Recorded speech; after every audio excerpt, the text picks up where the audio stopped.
Jada Toys, a newcomer in the toy industry who recently made bank with their successful line of Street Fighter action figures. I didn't buy any of the Street Fighter toys, but I did buy a Mega Man figure, which I really love. But now they've got this new Scooby-Doo line, which has me very excited.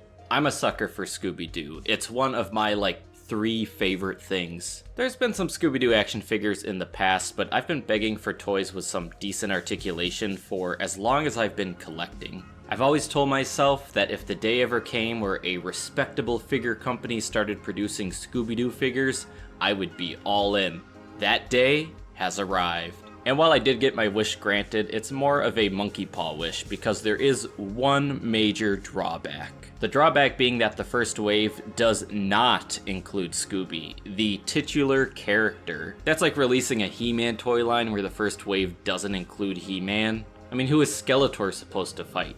Ram Man? No chance in hell. You're telling me Shaggy is the face of the Scooby-Doo franchise? This is multiverses all over again. Scooby-Doo, where are you? At some point we are getting a wave 2 that does include Scooby. I think the plan is 1 Mystery Incorporated member and 2 monsters per wave, which makes sense. I don't plan to buy all of them, just the ones that I really want, which is probably most of them. With the first wave, I pre-ordered Shaggy and the Creeper. Shaggy because, come on, he's Shaggy. And the Creeper because I find him pretty iconic. I had a VHS including his episode that I'd watch a lot as a kid. The Mummy is cool too. I didn't pre-order him because at first I saw him as kinda generic, but now I kind of want him. What I'm really holding out for is Space Kook, who seems to be part of the next wave. And the Phantom Shadow. I'd also like a Charlie the Robot, although he doesn't really need anything amazing in terms of articulation. Anyway, enough yapping, let's take a look at these action figures, or at least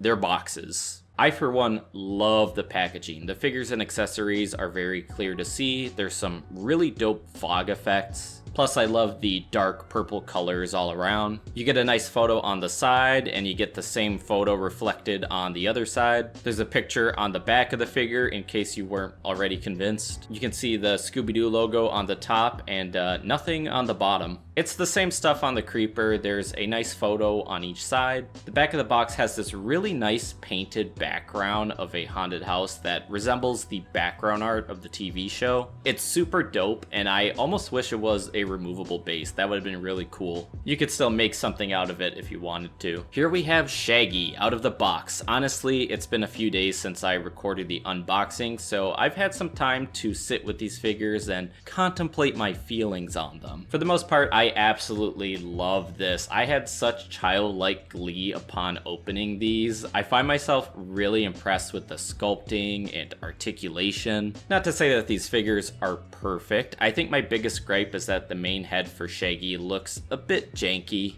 Like, it looks great from a side profile, but looking at it head on, it's got some serious front-facing Phineas vibes. The printing on the mouth and chin is a tad sloppy, and I fear if I gaze into his eyes too long, I may lose my soul. I don't think these figures were necessarily painted. I think they were printed on, which is the case with many figures nowadays. But that aside, translating 2D to 3D is difficult, and my gripes aside, I think they really knocked it out of the park here. If it helps, Shaggy does come with an alternate head. You just pop off the old one, like so. There's a nice little ball joint, and the neck is articulated too. And then you pop on the other head, which I'll talk about in a second. The whole figure has this rubbery, soft plastic quality to it that matches the Toonie style. He has his joint at the torso, which may look a bit odd to some. His shirt beneath the joint is rubbery, and it would have been neat to see them hide the joint underneath the shirt, but my assumption is that that would greatly hinder it, so if you want good articulation, trust me, this is probably better. I mean, sacrifices have to be made. Also, they managed to color in the skin tone mold under the shirt. There's even a sculpted belly button. And yes, this is mostly a plastic mold. There's a little bit of paint here and there, but for the most part, this is just the color of the plastic. There's no pins. They managed to hide everything, which I think is beautiful. The pants look great, straight out of the cartoon. Perfect color too. I know sometimes Shaggy's pants are always portrayed either brown or red, and I think this is just the perfect balance between the two. And looking at Shaggy's alternate head, he is in a permanent state of dread. This looks fucking great. The sculpting of this head is fantastic. I I forgot to mention that the hair is well sculpted too. There's this little rubbery alfalfa hair that sticks up. Hope it doesn't break off at some point. It seems pretty durable to me, at least for now. But yeah, the sculpt itself is wonderful. Shaggy also comes with some accessories, a Scooby Snacks box, and a Scooby Snack.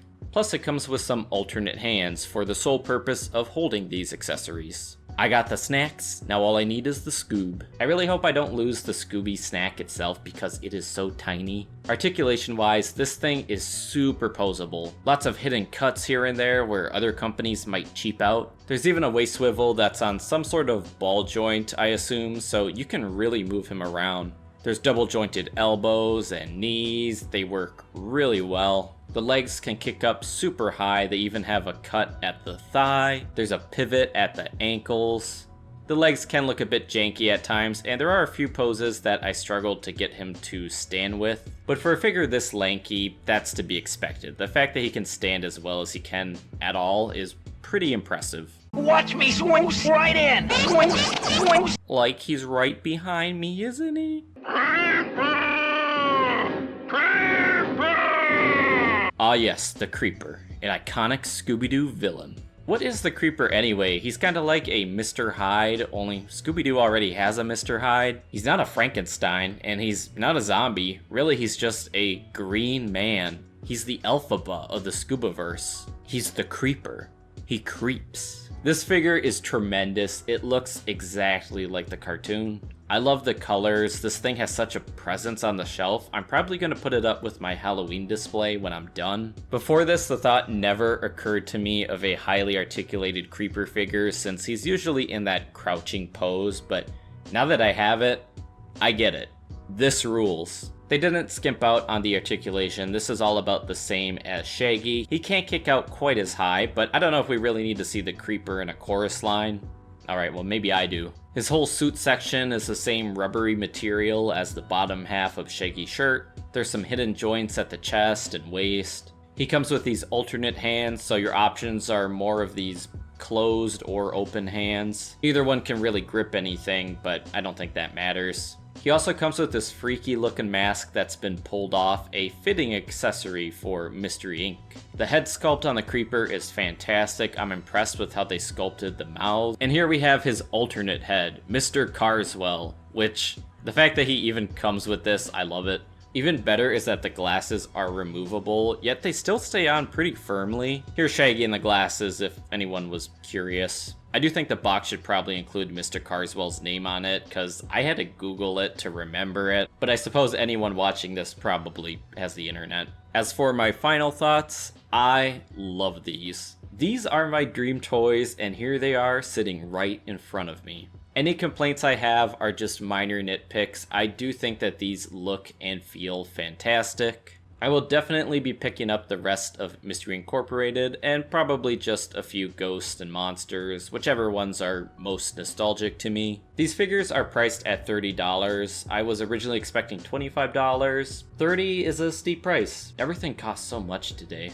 I do believe the $30 is justified just because these are so well made, but I do think it could ultimately harm the line since this is a highly collectible toy line. And there's still the chance of another price hike due to the T word that no one likes to talk about. But if you love Scooby-Doo, then these are a must-have. I may have to get that mummy now. We'll see. Anyway, thank you for watching. Subscribe if you want to see some more toy reviews. I mostly review cartoons on this channel, so subscribe for that if you want to see those too. See y'all next time. Bye.